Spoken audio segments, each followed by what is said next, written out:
You can already sort of smell the dirty flag coming here. You can smell it. And But Danya, he looks focused, and I know he has been. So Danya, of course, good friend as the games start, but he has really been dedicated to this event, going to sleep earlier. Danny, you should be proud. oh my gosh, if that's all I needed to do to get Danya to go to bed earlier, we should hold a bullet event every week. Jokes aside, anyone who follows chess commentary knows that Danya's done it. He's had his late nights knowing he needed to wake up at 6 a.m. the next day for commentary. So, but we love him, and he's been getting his rest. Look at him; he looks like he showered. He's fresh. Now he's leaned in and forgets that he's a commentator, and now he's just a player. Doesn't care how he looks on camera right now.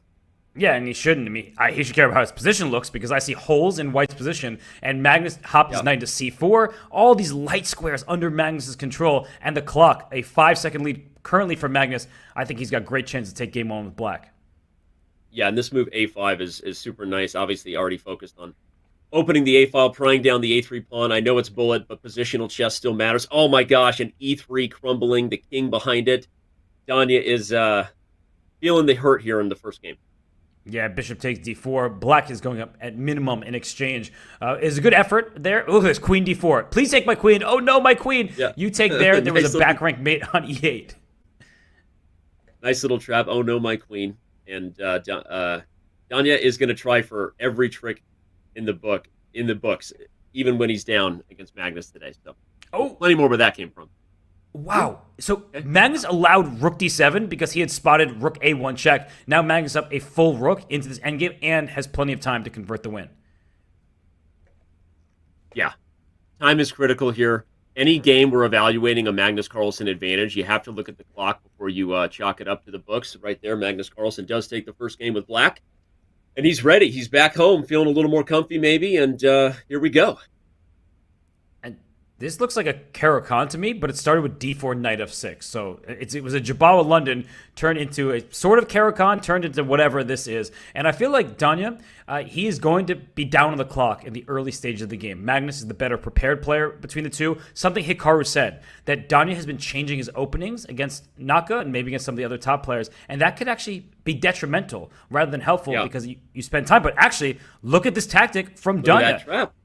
The f2 pawn. Magnus missed that. That's a super nice trick. The f2 pawn was hanging. I think that's a great point, though. Overall, when you're not playing positions that you're comfortable with, where the plans are almost subconscious, it can really hurt you in bullet when you really need to play quickly on the clock. So if Danya has to change his openings against top players, not a great sign. Oh, and look at that. He blundered his knight. Oh, man. He had such a good position. Oh, that's super unfortunate. That move, rook d1 by Magnus, took away a checking square, and now Danya resigns because he's losing his rook on d7 to follow. So that must be frustrating. You steal a pawn with a nice tactic, and then a few moves later, you blunder a piece in the center. We talk about that a lot. I know it's hard to get instructive moments in bullet, but you can't take for granted that a tactic may not have worked the move before, Robert. Your opponent does something that makes it work, and you were borderline pre-moving, and so you blundered. Magnus really heads-up play there to take away that queen d4 check and actually renew the threat of f3, and he wins the game. Yeah, and now we get into this third game here. Magnus, with the black pieces, trying to stop checkmate. He does, but his pawn structure is shattered. Great position, I would say, for Danya. He's also keeping steady on the clock. But now Magnus, will he show that endgame technique that's made him the highest-rated player in history? And you called it, though, out of the gates. I said Danya needs to make sure he doesn't fall behind. You specifically said that a 3-0 deficit would be really, really problematic. And right now, Danya is staring down the barrel of that gun. And look at that, though. He's rising to the occasion. He's won a pawn, now 2. He's got 3 passers. Good stuff here from Danya to make sure he doesn't fall behind 3 games. Do you see that smile? Danya smiled and took a drink. Right? That was actually very adorable. Can we flip and ship that, please? That's the feeling. You know the feeling of beating a world champion? That video we did of Artemiev? That's the feeling of beating a world champion in bullet right there. Big smile from Danya Naroditsky. Yeah, I love to see that. Magnus does not like to see that because you do not want to give Danya that kind of confidence. When Danya's in that flow state where he's just moving, I mean, his intuition is superb. And so Magnus knows that. He respects that. And here with the white pieces, Magnus is taking all the space in the position. But when you push pawns forward, you leave them vulnerable in the future. So watch out for this e4 pawn in particular and also this b4 pawn. Yeah, the b4 pawn is... Look at that. Danya finds a trick because if you took... You would have lost the knight on f3. And look at that. Now he wins the exchange. Danya rolling. If he evens up this match, That's the confident Danya we called that would be capable of winning today. He's got to get out to a good start early, and I love how he's playing. But did you see that by Magnus trading queens when down material? Because if the rook slides up, then you lose the rook to the other bishop. That was actually sick from Magnus. The ability to spot all that in the blink of an eye. But look at Danya. Right back at it with the trick himself with that G5 move that saved the exchange. That was nasty. I don't know that he's going to win, but look, he might be on route. Is there a mating net here? There has to be. Where is it? I was thinking rook takes f6, but I don't think that worked just yet. But Yeah. He might have blundered at the... Bishop f3 and then rook g6 and then bishop back. Oh my gosh. What is happening here? This looks very close. I have no idea. E6, the pawn pushes, and then is there h5? E6 check and... Oh my gosh, and it's falling apart. Wait, rook g6! Rook g6! Whoo! Discovered check coming! See it coming! Oh, rook takes f6. Oh, but he took the wrong piece! And he gets... Why did he take g5? He's gonna get mated back here. Oh my god, rook takes f6 was good, not rook g5. Oh, and Danya just making a few moves, resigns, and look at the smile on his face. He's like, I cannot believe that I just out-calculated Magnus Carlsen and then still made a mistake and lost.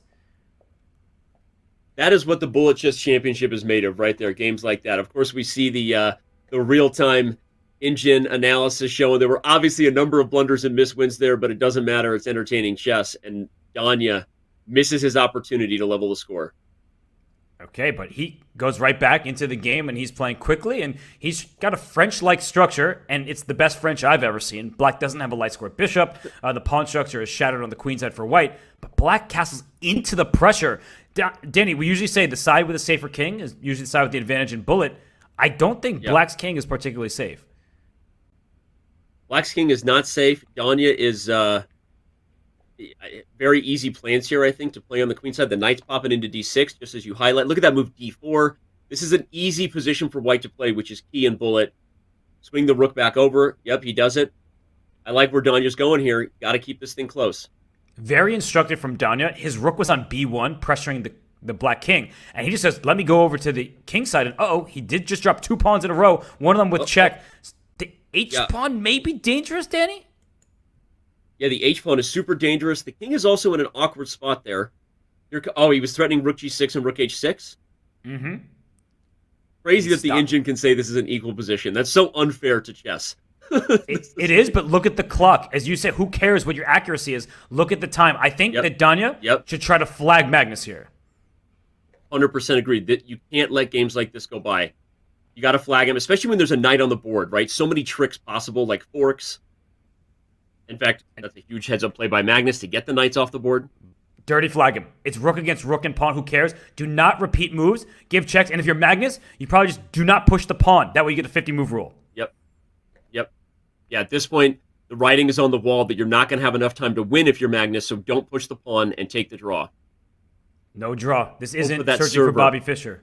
That's a win for Daniel Naroditsky. He raises his hand apologetically. Danya is such a sweetheart. For those who don't know, the level of respect Danya has for just the sanctity of the game of chess. As someone who flags people a lot, 28% of his victories, you should just know Danya feels bad about every single dirty flag he's ever done, genuinely. Mm-hmm. That was like in tennis when you hit a really hard shot and then it hits the net and then gently rolls over and you're like, sorry about that. Like, you got the point the way you needed to. There was nothing unethical about it. So Danya, he is only down by 1 point. His position looks really bad from the black side. And by the way, we saw that chat voted and 22% of you believe in Danya. The other 78% think Magnus is going to win. Yeah. I don't think that's a huge surprise. Magnus wins a lot of votes. When people ask who's going to win a match, look at this. There's a trick here on the board. White's d7 pawn, I guess, is going to rule the day here in the end. That's the problem. Mm-hmm. d7 and that pawn will push. Don't look at that by Magnus. Do not take the bishop because the king would have rushed over to e7 to win the pawn. So bishop e3, a stellar retreat, and here comes the bishop to c7, and that should be it. Yeah, nice heads-up defense though. Getting but Magnus, he'll have none of it. You will not slow down the pawn. A little head bob, that T-Swift, hitting it. Let's just hope it's not Carly Rae Jepsen. Whoa. Nothing wrong with Carly Rae. Yeah, wait, what are you gonna... I just... What?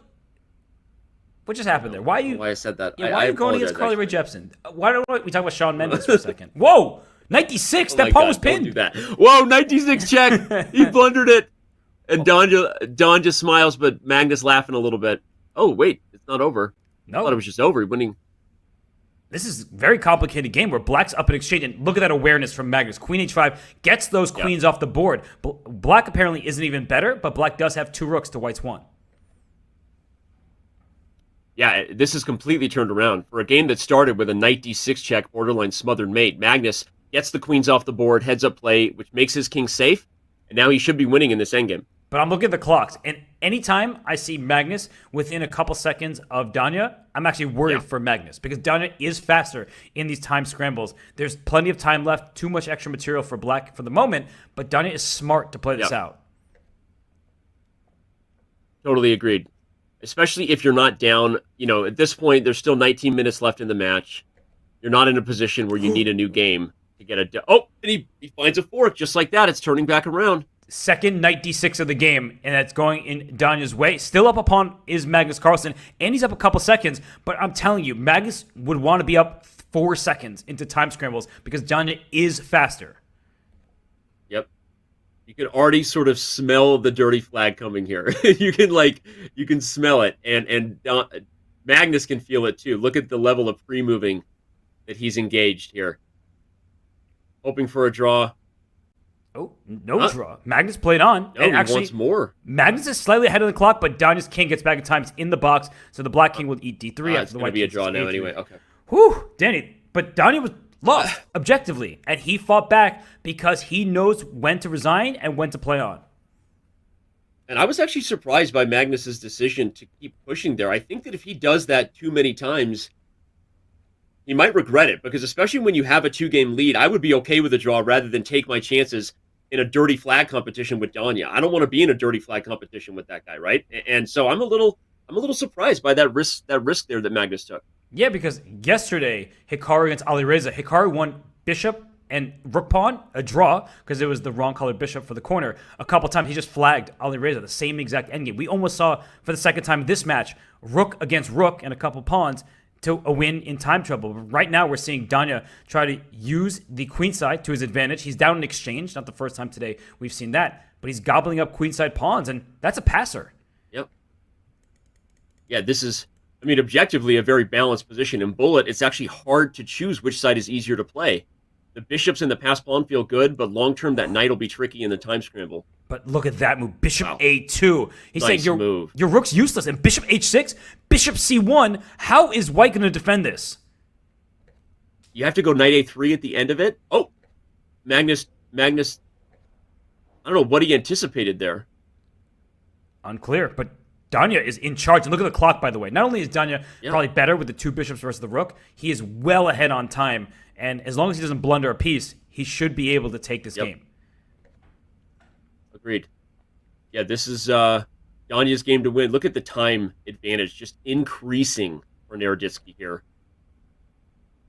This is the position Magnus is afraid of. Doesn't want to be in these spots. Danya's going to, I think, bring this thing within a game here. And if I'm Danya, I don't know how many moves have been made, but I might throw in G4 at the moment, trying to catch him. Oh, there, he gave up a pawn. Sure. So losing a pawn is actually a good thing because there's no 50 move ruling. Oh, but that's not good. Oh, that's not a good thing, but Magnus only has 2 seconds. Not gonna. Oh, he's going to get everything off the board. Oh, he had a chance. Take the bishop. He had a chance. Oh. Wow. Wow, what a save by Magnus there. And that is unfortunate for Danya because that was a rare chance